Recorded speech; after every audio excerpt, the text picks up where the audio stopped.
Hello and welcome to the Baby Giants Investing Podcast. Join us as we chat about the weird and wild world of small cap investing, all while searching for the precious few fast-growing businesses that have a shot at becoming industry giants. This podcast is for entertainment purposes only and should not be relied upon as the basis for investment decisions. Podcast guests and their clients may maintain positions in the securities discussed in this podcast. All right, we're Claude and Andrew in the house. Claude's, I think you're a little bit sick, Claude, so apologies if you sound rough, but thank you very much for joining and pushing through. Let's see, we've got some good news today, so let me just rattle off a few. Genetically modified bananas are out to stop Cavendish catastrophe. I think this is about how there's like a fungus that could potentially wipe out all bananas because they're all like cloned from each other. There we go. We've got some genetically modified version to beat it back. Interesting. There you go. Frankfurt to Dubai in 90 minutes, question mark. This could be like when question marks in the headline mean no. But Europe is entering the hypersonic plane race, which would be pretty cool. Actually, did we talk about that a couple of weeks ago, I think? I can't remember. I was reading something on this about how the UK is researching like rocket-powered space travel, and they had some, not space travel, like Earth travel, basically using a rocket to fly to like the other side of the Earth extremely quickly. And they've just been doing some tests about how that would work. Anyway, the outcome was, you could. It doesn't matter even when you're old. As long as you're healthy, you could still take a rocket to the other side of the world. That's pretty cool. That would be pretty cool, right? Mate, I've done skydiving and that is not for me. Like, I did not you didn't like skydiving? No, I liked the free fall part was the only part I liked. The going up in the plane I did not like, and the floating down with the parachute I had a strong dislike for. Oh, you didn't like the parachute part? I thought the parachute I just like part the was cool. falling part. Okay. The falling part I liked. Interesting. I wish they'd let us fall for longer. Just wank, right, get out the parachute right at the end, and then like, whoo, nice. I did a course. I think I told you guys this before, but I did a course in New Zealand to like go solo, and so you have to learn how to like fly the parachute down, which is pretty cool, and definitely added like intensity to the scariness of screwing it up somehow. One of the other girls actually, they like tell you what to do. They like turn here, and she wasn't hearing the like communications or something, so she ended up like 2 kilometers away from where she's supposed to land. I'm seeing visions of that part in Deadpool 2 when they all jump out of the plane and not all of them make it to the ground. It's quite like that. Obscure movie reference for the day out of the way. I got to land at a beach where there was like a 3-day wedding festival. So it was straight out of the, like I couldn't pass up that opportunity, straight like jump out of the plane, land at the beach. Was that part of the wedding party? Like all the wedding? Yeah, exactly. Yeah, wow. So a friend of mine loves to party. As you know, I have a few of those cool in my life. And yeah, it was maybe even like, it was even more of a show than our wedding. So that was part of it. And, get off the parachute and glass of champagne in the hand and all the ladies dressed up looking fine. It was really good. I think I had some idea that I think I heard about Richard Branson like arriving to his wedding hanging off the bottom of a helicopter, and I thought that'd be really cool to skydive into your wedding. And then like as I actually had a wedding, like why would you add that complexity to like just imagine screwing it up somehow? Like yeah, there's heaps of other good news, but I think we've covered heaps of this stuff before. Okay, there's a skin patch to treat peanut allergies, a universal translator which is dubbing and lip syncing speakers. I think we've all seen some of that stuff before. Yeah, did you guys have any other good news for us? No, Really? I feel as though I'm really surrounded by bad news at the moment. It just seems it's really hard to open a newspaper or, watch the news. Is this the debt ceiling stuff? Yeah, it's pretty scary. Yeah. Yeah, I think we mentioned it last week. The best takes I've heard is that it's actually going to be pushed out to like August, which I think will be a bit of a head fake for people.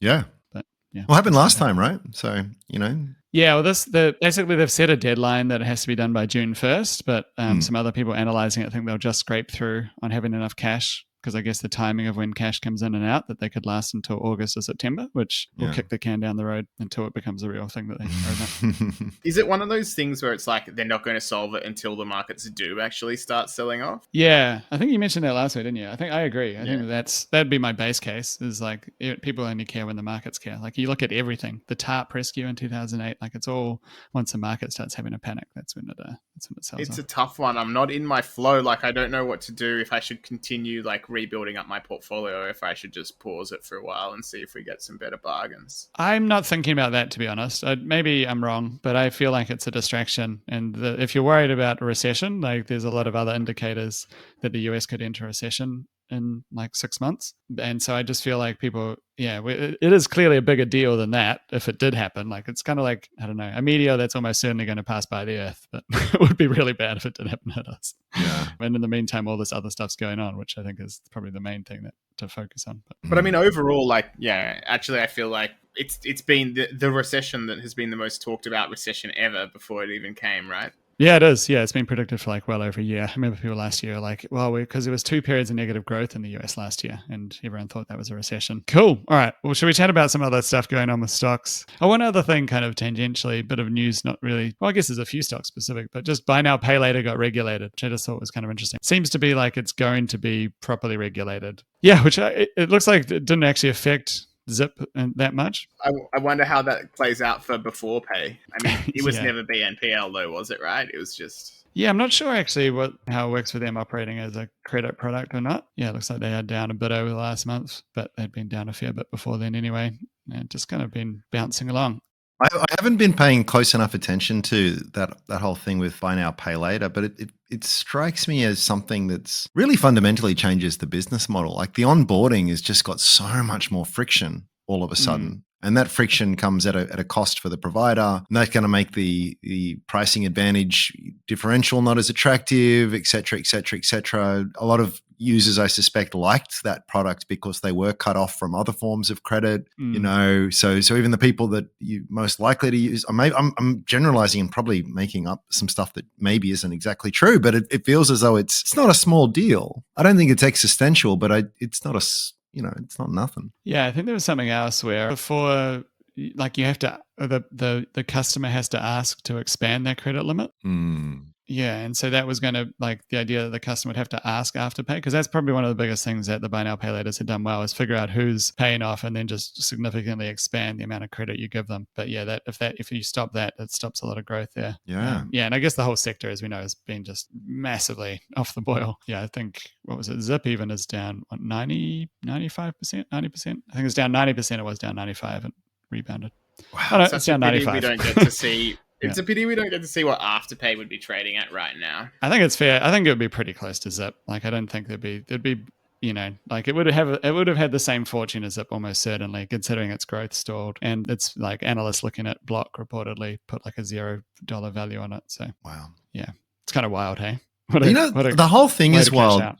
That for a category to be invented in recent history and grow to the dominance, not dominance isn't the correct word, but just the sheer scale of it already in such a short space of time is just radical to think of how something can come onto the scene, compete with some extraordinarily well-resourced and big players and still significant market share. Like, it's kind of fun. Even if it all ends from here, like just that arc. The amazing power of selling $1 for 50 cents. Yeah. But you have to always worry. It's that irrational competitor, if you want to class it as that, right? It's just sort of like whether it makes sense or not. I mean, the impact is very real on those other players, at least for a time. And as I say, even if the whole thing goes to zero, I don't think it will. I think it's out of the bag now. It's a seen as a legitimate product, albeit one that needs a bit tighter regulation. But I don't know. It is a reminder of just how quick things can change.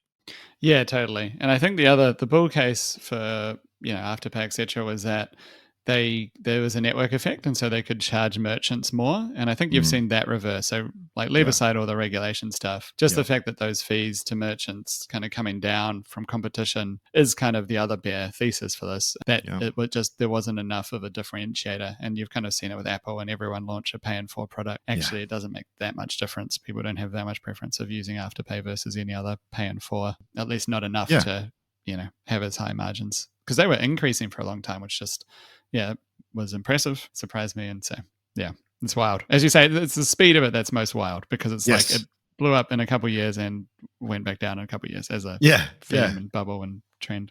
Just amazing. But how's that for a sign of a bubble though? Like, last thing, like, there's like a little bubble when you have like 10 companies that are like variations of a theme, like Afterpay, Before Pay, Open Pay, like Zip Pay, like there are other pays that I've even forgotten now, and like just people like jumping on Reddit. They've never bought a stock in their life, like putting their entire portfolio of $4,000 in ridiculous pay or whatever it is. Like, it was the scenes, mate. I miss those heady days, but I don't know that there was anything really good about them, but they were ridiculous. And do you reckon we'll see that for AI in Australia? I guess maybe it because I think strong potential for that, at least in pockets. I don't think we have the free money to like drive that kind of like bubble right now. Like, I think we saw that AI thing kind of with, say, Brain Chip and Weebit Nano or whatever.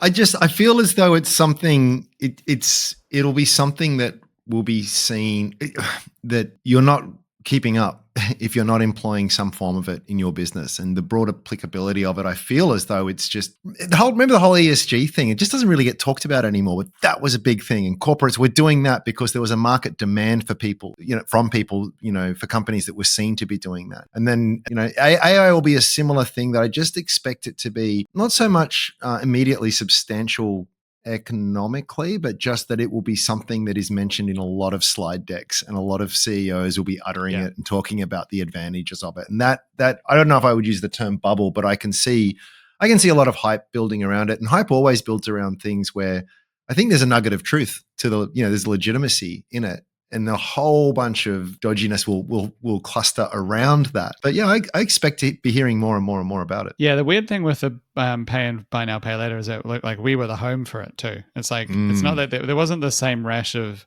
IPOs in the US as there was here for these types of companies. Like, everyone came here to do it, Yeah. If I'd have known that they were going to manage to sell Afterpay like near the peak to Americans, I would have been far more like in favor of Afterpay the whole time. Like, if I'd known that they weren't going to make Australian shareholders the ultimate baggies, I'd be like, yeah, let's do it as a country. Like, let's build it up, package up this utter tripe and onions, and then sell it to the Americans for the highest possible price. Like, come on. Like, there's something patriotic about that, right?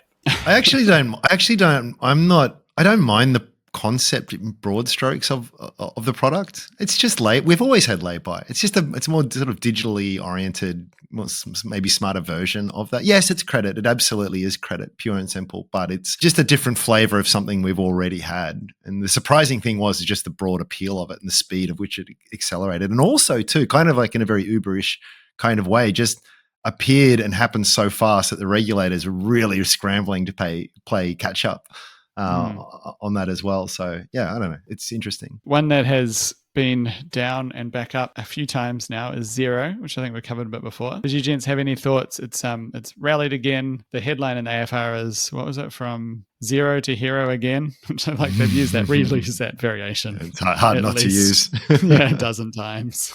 I can't believe we're quoting the AFR headlines. How about my headline? Oh, sorry, Claude. Yes, let's refer.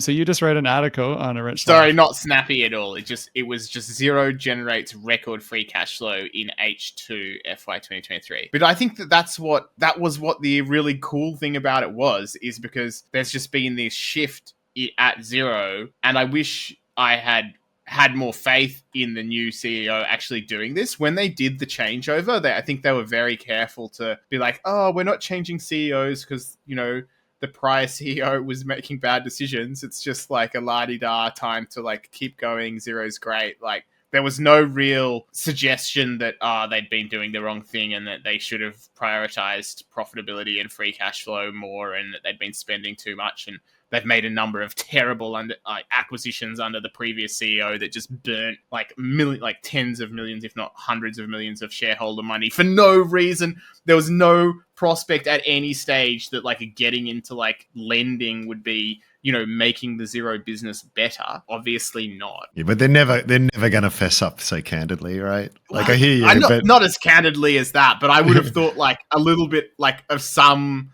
language around like and we're going to be taking a new approach. I missed that. If there was that, I didn't feel confident that there was going to be a particularly new approach, and it felt like maybe they were just changing the leader but not actually changing the strategy. But I think what we do see now, like from these results, is the CEO coming out and just repeatedly, like, she wouldn't be drawn on any real criticisms of her predecessor, but just talking about she wants to be more balanced in the capital allocation, more disciplined, More focused. look to use the rule of 40 as a useful performance evaluation measure. And the rule of 40 is basically saying the free cash flow margin and the revenue growth rate should equal at least 40. So that, one of the ways I think you can tell from this result is that in the first half, the free cash flow, which is as defined by the company, by the way, the free cash flow, just shot up to record levels from less than 20 million in the prior half, which is when they sort of did the transition of CEO, to now over 80 million. And what's more, the quality of their definition, which is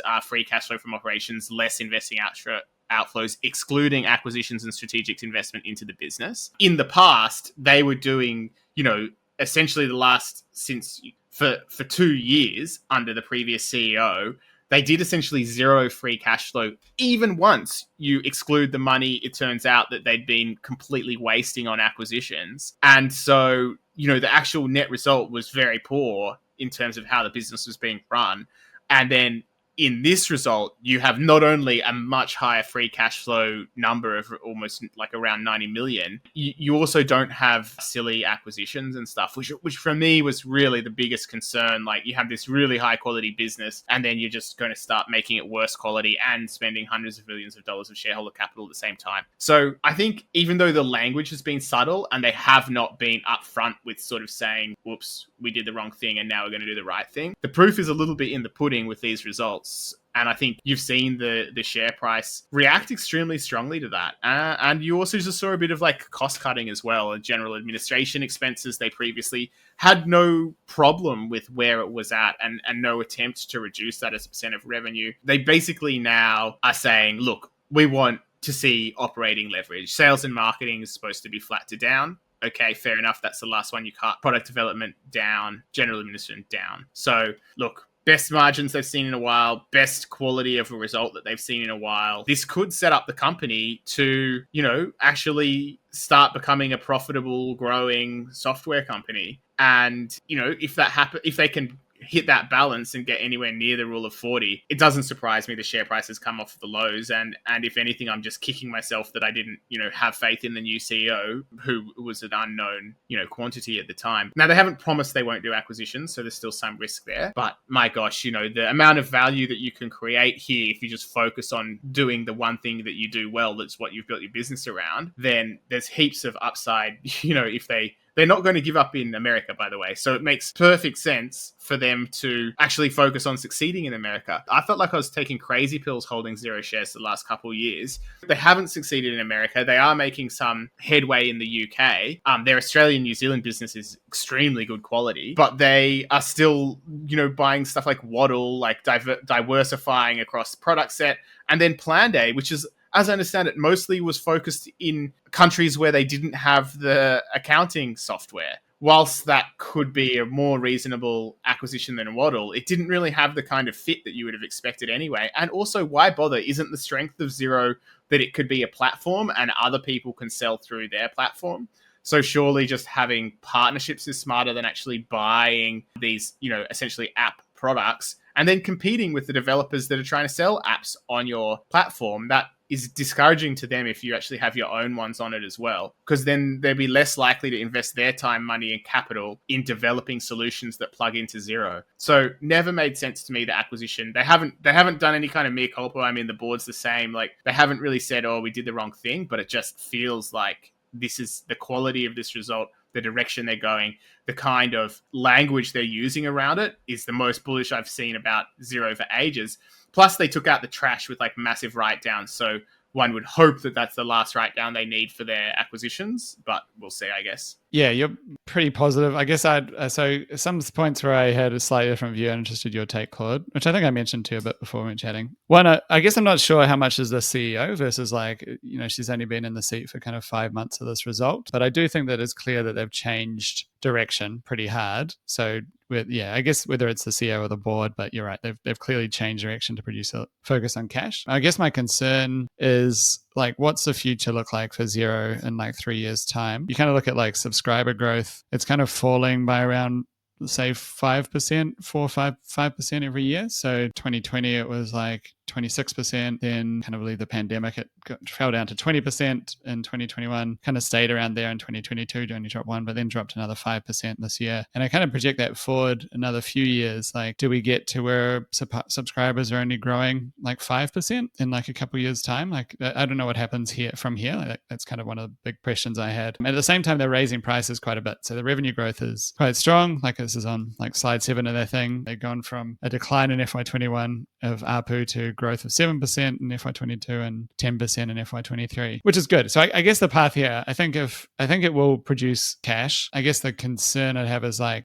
is there still the same upside that there was? Like, it feels like a company that's not, I don't know. It kind of goes back to our conversation a few weeks ago when you kind of think of what different companies could do, like in our ideal world, and projecting onto them what they're actually doing. Like, I think back to like meeting with Rod in New Zealand, I don't know when this was, 2014, 15, and how like bullish he was that like the building out the kind of platform or the accounting is just a ticket to the game. Like, you never saw accounting software as the thing that they did. And I kind of wonder if that's changed, with 3 CEOs since him, or now in the 3rd. Like, is this just becoming more of like a corporate, and will it become like an Iris or something where it grows each year quite well because it's got like stickiness and it can raise prices? And we just see kind of like low subscriber growth, high price growth. Yeah, I don't know. And just kind of weighing that up. I guess it's less of like, if you compare that to what we could have imagined, it could be, as you say, like a platform as the system of record for everything. That's probably where my disappointment comes. But that's not to say it's not a good investment from here with a different point. I guess I kind of see it like the top of the S curve. And it's kind of like, how much more is there on that S curve? Yeah. I mean, I can't get to it being super cheap right now. Like, they definitely need to juice profits quite a lot. It's on 10 times ARR or 13 times revenue or something like that. It's not a timid multiple. When it was growing faster, I would have been very happy to pay that multiple of revenue. I think now you have to start thinking about it in terms of how much free cash flow does it produce. And based on the first half, like, even let's say if it could produce 200 million a year in the near term, which I think it probably could if they keep optimizing for that, then it's still fairly expensive. So about call it 16.8 billion market cap divided by 200. So what is that? 84. Yeah, exactly. Well, there you go. Thank you for that quick maths. So it's not that cheap. You need, it's kind of free cash flow to double at least from here before it even starts feeling like it's priced, for long-term, modest above economy growth. It could only achieve that by like more aggressive price increases in Australia and New Zealand, which it could do, but that's definitely going to hurt growth. Yeah. I think it could work out well. It's just you got that balancing now, eh? You've got to balance off. Growth will keep coming down, and then cash conversion will keep coming up. But like, that's a multiple thing. It's a multiple trade-off, basically. That's exactly it. Yep. I think it's a wonderful business. I think they're doing the right things. I'm more forgiving, I think, for management, that when there is a very serious, the transition from desktop to SaaS for accounting software, such a giant market, and the attraction and everything they had and the potential, and the mountains of free money. It's obvious in hindsight how dumb a lot of the stuff kind of was, but I think, they've found religion, it seems. They're fixing it up. There is a wonderful, very profitable business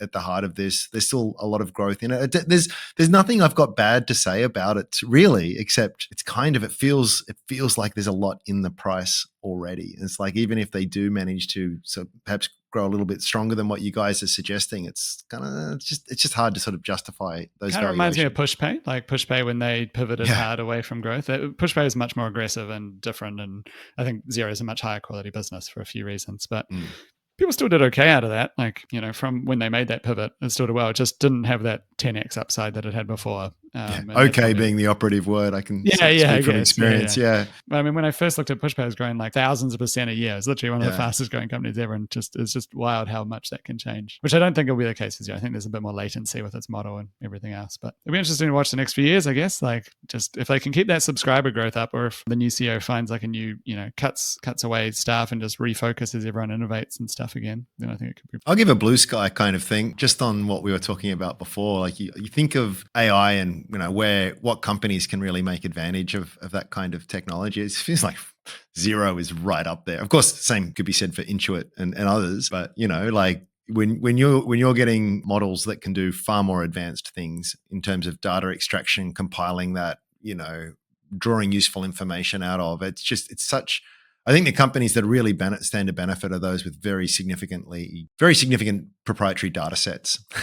I think, is that's where you will find the lowest hanging fruit there. And so I completely agree. Yeah. This is exactly what frustrates me though. Like, why isn't Xero doing that right now? Like, I literally read, I think it was they're morning. gun shy, right? Because, you're spending too much. You took all these moonshots. You're idiots, and they, and retrospectively, in many cases, they were with that. But that may be what's sort of holding them back now. I think that also maybe the acquisitions represented that they struggled to do the innovation internally, right? Like, why spend a lot to do it? Why don't you just have your dev team do it? Oh, they're back. They're trying to catch up on a lot of like technical debt, etc. But yeah, I think you're right. I think it's a harsh judge I'm putting on because I'm imagining my idealized world of Rod Drury's vision coming through and what that could have been and all that stuff. And I think it could still work out very well and generate plenty of cash. I still like it. If I held it, I'd still hold Xero. I don't have any right now, but I feel like at least I'd probably consider holding it until they start doing stupid acquisitions again. I think you need that. As we all know, that accounting software is about the stickiest product that you can imagine, right? Because it's sort of like I use Xero for Strawman, and someone else could come along with a product that's, twice as good, maybe. I was like, I just like stupid not to, but I can just see that I wouldn't. The inertia is, there's a million other sort of burning platforms to attend to. But if you got something that was legitimately game changing, it's just sort of like, well, switch here. And by the way, it'll do all your tax for you and do this and reconcile and just like, it's such a pain doing that kind of stuff. That might be a switch. And look at Bing, this, worthless joke of a browser is now being talked about in a very different way than it was only 6 short months ago. So it needs, and I wouldn't base my investment. No, that's a great point. If they just stay in the game and then you have the innovation come through, you've got an incredible base for it. No, that's a very good point. Yeah. All right. Should we chat about, maybe I'll force you to talk about this one, Andrew, because I think you'd said you didn't want to talk about it for a while, but it had results out and it was up a bit. Catapult. Did you have any quick takeaways on Catapult? Yeah, I guess so. I've sort of dragged this bad boy around with me for years, so I feel as though it probably deserves some comment. Yeah, it's a really good result for their second half. Kind of delivering on what they said they would. It's Will Lopes has been there for a few years now, and he had to turn around my view was always a really decent business that had been just poor cost controls and muddied, I think, by a lot of the initiatives that they'd sort of taken. But he's been pretty clear on the vision, the strategy. Then, of course, COVID really sort of knocked them around there, and a lot of sports stopped operating and the rest of it. But sort of like top line growth has remained really strong. They've taken a huge amount of costs out of the business. It hasn't seemed to at least stalled that growth potential yet at all. They look as though, famous last words, they won't need to raise capital again. Speaking of the rule of 40, that Will's been talking about that, and Hayden, when he was there as CFO, talking about that consistently for a long time. They've completed the transition from capital to subscription, and you're seeing some really good numbers there. I think there's a lot of I'm always cringe when I hear land and expand, because every bloody company talks about land and expand, but they've gotten really, the core wearables product just continues to grow really well, and the penetration amongst video is just really low. And there's just so much potential, I think, to sort of to grow the average spend per customer. That's another number that we saw came through. So yeah, look, I'm not counting any chickens yet, but it's after what feels like an eternity of promising that no, we will turn it around. We will turn it around. I think this most recent result was the first bit of evidence we've seen that actually that's now looking more plausible than it has previously. Well, how would you summarize it now, Andrew? So we've followed it for a while. We were just talking before how you've managed to trade it quite well, sometimes selling when it gets up a bit, buying more as it's come down. Not great, yeah. How would you summarize it now? Like at one stage it was like prosumer was what got people excited about it. What would you kind of say is its status today? You mentioned turnaround. So is it cutting back on certain things? And yeah, what's the turnaround, I guess? How would you it's not so much, I mean, throughout it all, the top line growth has just been phenomenal. Like it hasn't really missed a beat, and they claim to be 10 times bigger than nearest rival. Let's start at the broadest lens. I think sports analytics market is substantial and growing very rapidly. Easily the dominant player that's there. Network effects are real in this kind of space. Talk about proprietary data sets and the value of that. Yep, tick. They've got a bunch of that. They've got a management team that is far more sort of disciplined and have been very clear in articulating the case. And the thing that's always been nice with Catapult, and actually so many other businesses, at least in potential, has been that We always talk about it. Everyone always talks about it. It was the revelation of operating leverage when it emerges. So they threw out some interesting numbers. They have done this before though, but it's sort of like the incremental dollar of revenue now is generating 30% net margin. So things turn if you can sustain, like they've been doing sort of 20% top line growth, ARR growth. Again, there's capital to subscription switches and all stuff in there. But if they can kind of sustain anywhere near that kind of number, and if costs really are they're not going to stop growing, but if the rate of growth really starts to level off to more reasonable levels, you could really see things, they should be switching into profitability in the coming years, and then some pretty aggressive growth from there. A bunch of ifs in all of that, right? And I think what's interesting about it is that if this was $1.50, we'd be having a different conversation, right? But I think at the current level, the market, probably rightly so, I don't want to shill for this, but skeptical. A lot of promises have been made for a long time. Yeah, as I say, maybe now there's a bit of evidence that it's sort of coming through. But if there's likely, I think, to be a pretty substantial re-rate if they hit that sustained top line growth, switch to viability, and the sector continues to grow as it has. Do you have any thoughts on that one, Claude? Or? Oh yeah, just you're an investor. Once scorned, you don't forgive easily, Claude. Which is not. I'm not saying is a bad characteristic. No, but I mean, to be fair, I sold years ago now at, I think, well above the current price. It's been a long time Good since move. it hurt me. Yeah. You've hit the scars have healed a little. Yeah. I promised myself I'd never go back to you. Well, this is the thing that gets me. Like, it's not so much against Catapult as just like a general frustration I have. Like, to me, although I agree that it has that potential, its actual statutory results below the revenue line aren't that good. Like minus 30 million or something, right? Yeah, exactly. Now a lot of that's non-cash depreciation or amortization, and they said in the second half they were I assume normalized a bit to positive when they take out share-based payments of 12 million and amortization of 20 million. Then they're like, ta-da, it's a profit. Yeah. And it's like, well, the share-based payments are a real thing, right? And for these guys, I'd say at least a lot of the depreciation and amortization is real. I'm not sure what the exact, if there is some that could legitimately be considered one-off amortization of an acquisition or something like that. But obviously depreciation of the actual units is a real cost for them. Very real cost. So I agree with that 100%. I wouldn't necessarily agree with them backing that out. Can I just give you another note? I think there it is. Again, it's always been hard to analyze this, but it's a tale of two halves here. So net profit was 30 million minus US for the year, but in the second half it was minus just sub 9 million. Yeah, not as it's bad. a $26 million they got a 26 million improvement in fixed costs and much better gross margins. So the margin story was a really interesting one. I should have mentioned that before too. So it's a question, and they've sort of said with the absolute cost of their G&A can now support the business at scale. So if I know I'm throwing lots of ifs out there, but that's to answer your question, that's the bull case. No, look, I reckon it looks more interesting. Like, look, I'm just frustrated. This thing, if it does, if your ifs come through, it is cheap, right? Reports in USD, so its actual revenue is closer, to 125 million Australian dollars, and its actual market cap is $194 million. So yeah, it's losing money at the moment, but it's on less than 2 times revenue as well. So, if this thing can get, even so much as 10% profit margins, then it's going to be pretty decent. Having said that, I'm kind of frustrated because I'm like, how does this thing get a pass when it's losing $30 million and some other stocks I own are like making a small profit? It's not fair. They're making a small profit and they're also on like 2 times revenue. And I'm like, oh, come on. My ones aren't even burning cash. Why are they on the same, they should be way higher than Catapult's multiple. So, well, dude, at the start of 2022, they were $1.40. At the start of 2021, they were closer to $2. So, it's like, yes, they've had a good little run lately, but just a bit of context there to make you feel better. The market's very fickle on sort of on whether it's going to accept the sort of normalized, exclude this, that, and that numbers that companies give them, basically.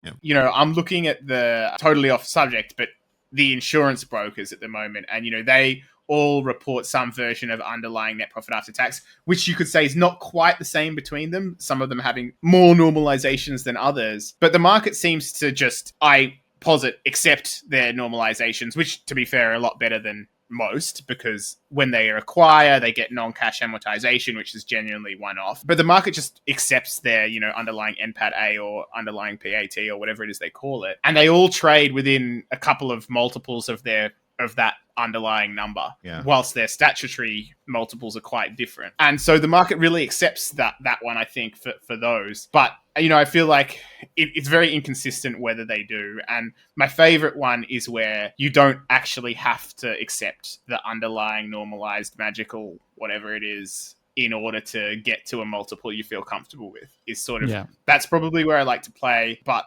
just because, I don't know, sometimes like you can look at companies in the days of yore that were very cheap and are much bigger now, like stuff like Altium and Pro Medicus come to mind. Like once upon a time, they genuinely were sacrificing their profit today for investing into the future. And then that did come good. And the market didn't really believe their normalized thing. So that's where you get a bit of an upside, where the market doesn't believe in the normalized numbers. And then it turns out the normalized numbers are legitimate. And I feel like that can be a better setup. And with Catapult, I guess that's debatable how much the market does believe the normalized numbers, but based on the fact it's a statutory loss of like $30 million, I reckon that the market sort of does believe the normalized numbers on this one already. Can I give you a nice little pivot here too? Because you make such a great point there. I mean, I really appreciate companies presenting normalized figures as long as you've got confidence that that's a reasonable thing to do. I mean, wouldn't any of us thinking of acquiring a full business outright want to sort of look at things on a more normalized basis as to how it could or should be run in the future? It's not a bad thing to do that. It's just ripe for fiddling around to make it a much better story than what is reasonable. Once you start adjusting, it's easier to keep adjusting, basically. So you've got to check the numbers. You've got to have confidence. So, okay, well, how did you get to that? And do I think that is reasonable? And why I say that's an excellent segue is because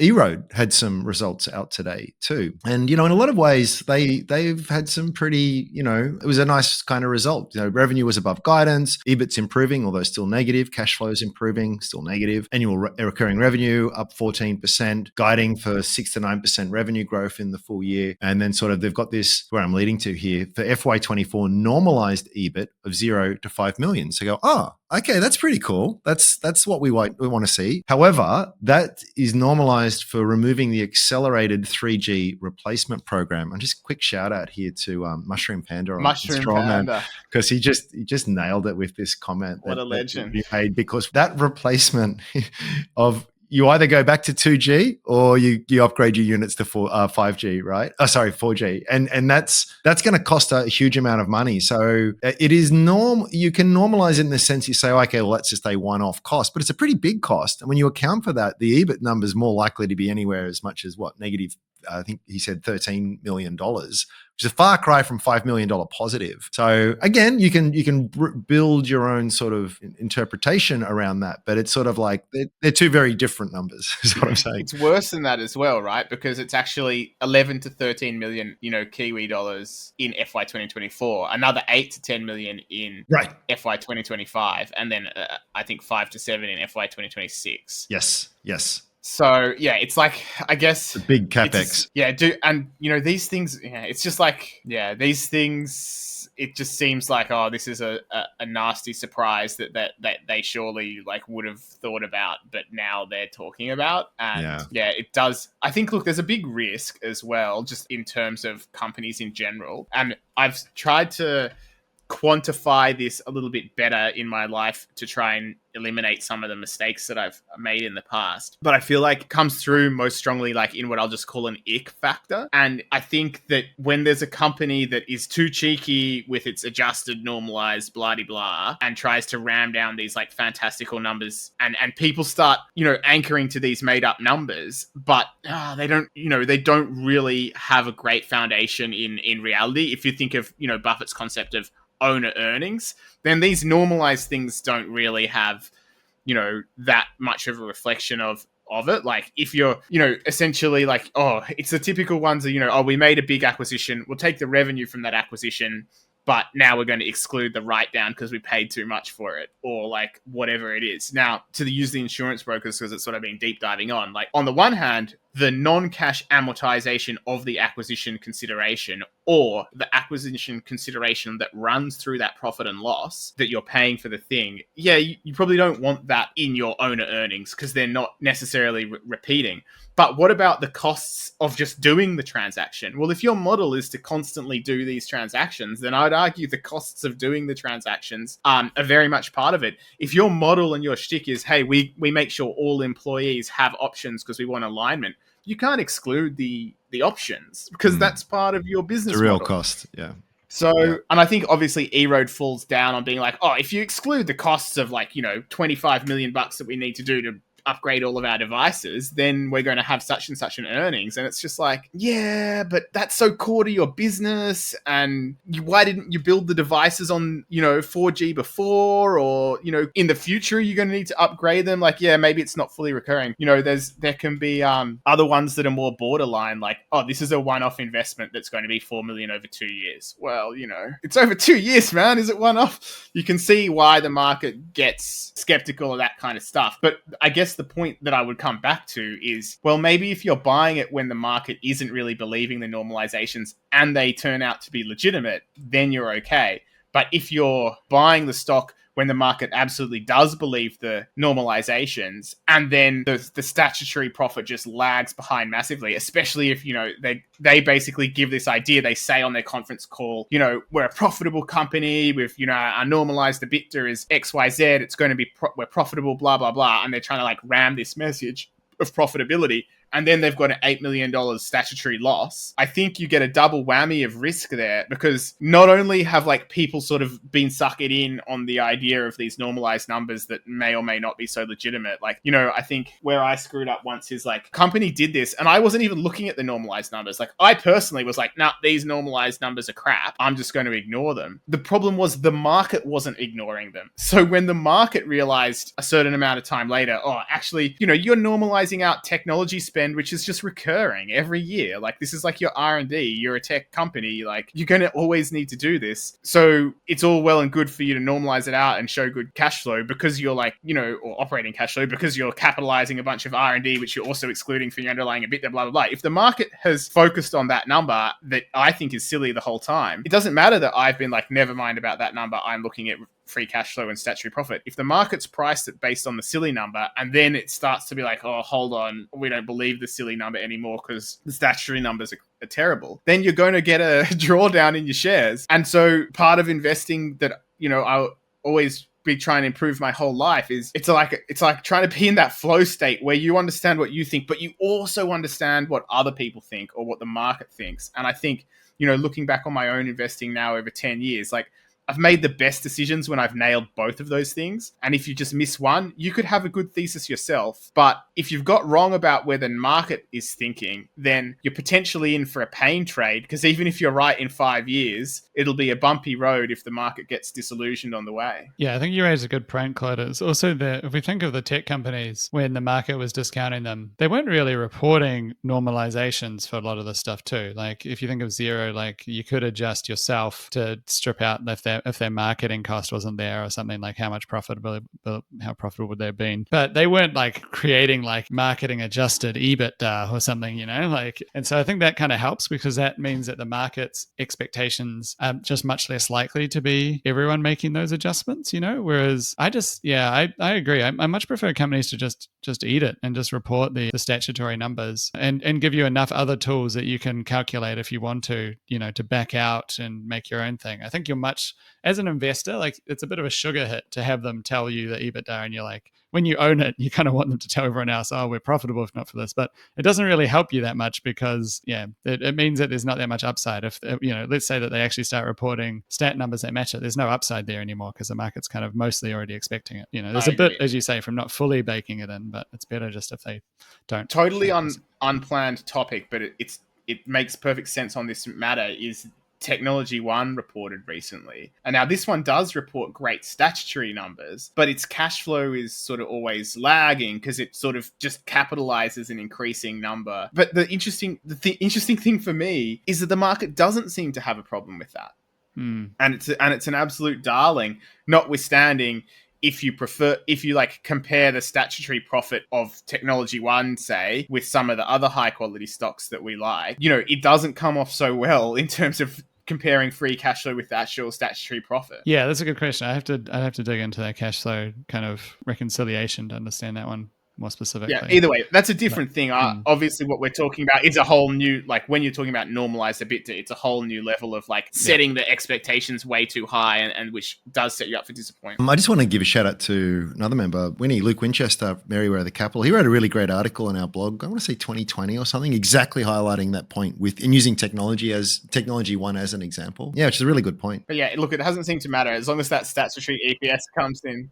Look, I think to a degree, once these companies get in the ASX 200 and there's this small pool of like high quality tech stocks, so called, and you know, once upon a time Appen was one of them, but if they beat EPS estimates or whatever, then that's enough for the market, which is weird because you would have thought that once they get bigger, they have more scrutiny and you need the free cash flow to match up a bit more. But it's not something I've observed. Yeah, I get what you're saying. I guess I always come back to everything will be judged on its cash flows over the fullness of time. Although I agree that things can get pretty out of whack with that. And there's people who have different views that they think that the trading the trading matters more, basically flows matter, etc., which I think is somewhat true as well, but at least for me, I just simplify it to cash flows. And I think if you buy those things paying way more than their cash flows will ever generate in a reasonable amount of time, it will end up there will be pain eventually. And that can just be from churning sideways for 5 or 10 years. But yeah, I think it's possible that, I still think it's worth focusing on the cash flows. Although I agree,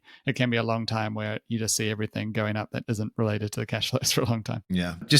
Closing remarks on Eroad, just quickly to go back here. The other thing I wanted to highlight, I'm no longer holding shares. God, did not do well out of this one. I'm always a little bit nervous when consultants are brought in. So Goldman Sachs has been brought in to give them a hand in the US. And I can't think, obviously, I'm sure there are examples, but I can't think of one off the top of my head where once a company has uttered the terrifying strategic review words and brought in outside consultants where it's ever really worked out that well. And the thing is as well and Mushroom Panda pointed this out too, is that with the forecast here, it's kind of like 6 to 9% revenue growth. And that's guidance, right? Maybe they won't hit that. But even if they do, it's far cry from the double-digit kind of growth that I think they were sort of expecting with the big potential in the US. And this is another lesson I've had too with just going, that's bad news, but now it's in the price. That's bad news, but now it's in the price. And you look at it today and you go, you have to use price to sales because there's nothing there if you want to use a multiple. So I'll use that. But it's like 0.3, right? It's like, that seems really cheap. That seems really, really, really cheap. And it's just easy for me anyway, to go,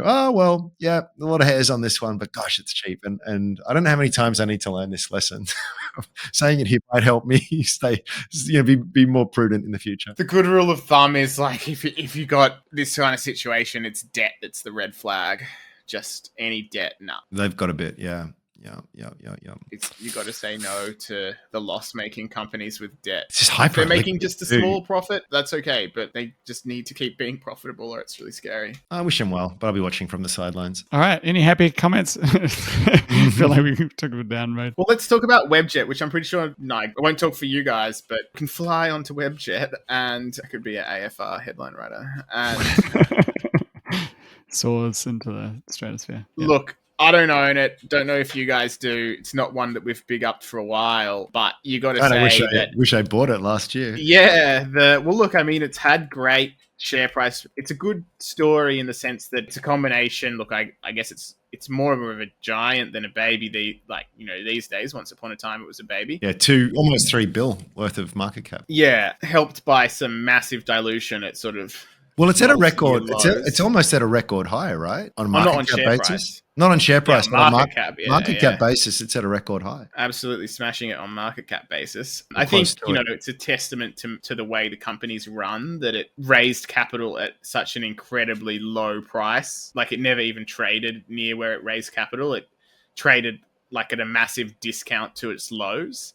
I think that tells you a lot about the way the business is run. That would need to happen. What do you mean? Well, I mean, just think about the incredible self-own of raising capital at a significant discount to your 10-year lows or whatever. I think you need to. I 100% get where you're coming from. I think what we forget with the benefit of hindsight is just how scary the early days of the pandemic were. I mean, this could have been a Matt Damon Contagion kind of scenario. I mean, it's laughable to say that today. It was though, right? Like it's not like it fully did shut down international travel. For Webjet was like most of its operations is Australian travel, and Australia was like, nah. Yeah, I mean, it could have been a 3% mortality rate. I mean, it obviously wasn't, but it could have been, and that was something that I think you had to take as a serious sort of possible. I mean, I'm talking the very early days, right? It was a very fast-moving scenario, and they would, it's just like, this is an existential threat. Am I really going to be fussy over what I can raise? If I can get money at this now, and it keeps the lights on. So I'm not worrying. I am not worrying about some of these, excellent points that you make, but the time and place for that decision, I give them a little bit more rope, I suppose, even though in hindsight you go, yeah, okay, that was a bad move. I just think it's a classic example of why you want to have a strong balance sheet when you've got a lot of working capital needs. Yeah, no, that's very true. Balance sheets are just something I say it says a lot. Like these enough. Guys are like, they'll try and rant, like they're not going to be, it doesn't come across as like conservative, founder led, I'm going to make sure no matter what, it's fine kind of thing. It's like we're trying to juice this, and that can be ambitious and cool. And obviously, it has its record market cap. Anyway, the point that I wanted to make is this second half results that we've now got, information of with the full year report to March is the first that you could sort of say, like, this is the rebound half. This gives you something to like rate it on. Like most of its metrics are above pre-pandemic stuff. The recovery's on. If you think about the 6 months from September to March, then, there was nothing really disrupting them. In fact, they're benefiting from revenge travel. They're benefiting from high travel prices. And the point is here that they benefit from higher prices, and that means that the money they charge for the booking and stuff is even less significant in terms of the total basket. So that has benefited them as well. Now, just back of the napkin, if you take the second half, if you accept their, NPAT-A, that excludes amortization, and underlying NPAT-A, and just take their normalizations and accept them all wholesale. I'm not saying that they're bad normalizations. I haven't really done a deep dive into it. But even if you accept that and then annualize this half they've just had, it's on I think low 20s PE multiple. Not obviously cheap, and certainly not cheap if you wanted to look at the the actual statutory result there. I guess then my conclusion where I land is like, far out, who would I be to fight the momentum? The share price is going up, the earnings are getting better. I wouldn't see any red flags on it, but it's not obviously cheap to me. Yeah, that's the problem, right? It's not that there's a lot in this kind of camp where in so many ways valuations have changed in a very dramatic way, but there are, Xero is a classic case in point. I think Webjet's one as well, where it's, despite the changing interest rate environment, despite the changing sentiment environment, it's pretty lofty valuations. It's hard to sort of see them not only justifying that in the fullness of time, but then maybe exceeding some of those expectations. Totally possible. I'm not saying it's not, but it's just, where's the margin of safety? Yeah. So to put it in perspective, the second half of FY 2023 was 62.3 million EBITDA. The second half of FY 2019 was 53.1 million EBITDA. Right. So, but there's been a huge increase in shares in the number of shares on issue since then. And so, it just looks like it's got a reasonably good multiple is essentially my main point. But, I don't, if I accept the way that they adjust things and if I, drink the Kool-Aid, then I don't think it's, red flag expensive. And I think what the play is here, this is just a big momentum play, basically. There's been a thematic, it's a sociological thing. There's all of this revenge travel, all of those factors that I just said that have driven this result. Playing a what if scenario is always helpful here. And I just jumped to Webjet. Consensus guidance for 2025, 31 cents per share at that point in time. So shares currently today still on 25 times that, which is it's 25 times is a reasonable growth multiple. They are now, as we sort of said, a $3 billion company. Can they get larger? Yeah, absolutely they can. But that forecast does forecast a pretty big turnaround and strong growth in earnings. It's just like it's a scenario where, assuming you're right on that outlook, you do carry a very big risk on what multiples the market will deem appropriate at a future point in time. If you're on a PE of whatever they are now, whatever multiple you want to sort of choose now, and that just comes back a little bit. The maths can be really deceptive, but it doesn't take much of a squeeze there for all kinds of growth to sort of be nullified. Yeah. No, sounds good, gents. I think we'll wrap it there. Thanks everyone very much for listening. You can hit us up on Twitter at BabyGiantsPod. Until next time, look forward to chatting again soon. Cheers. And have a great day.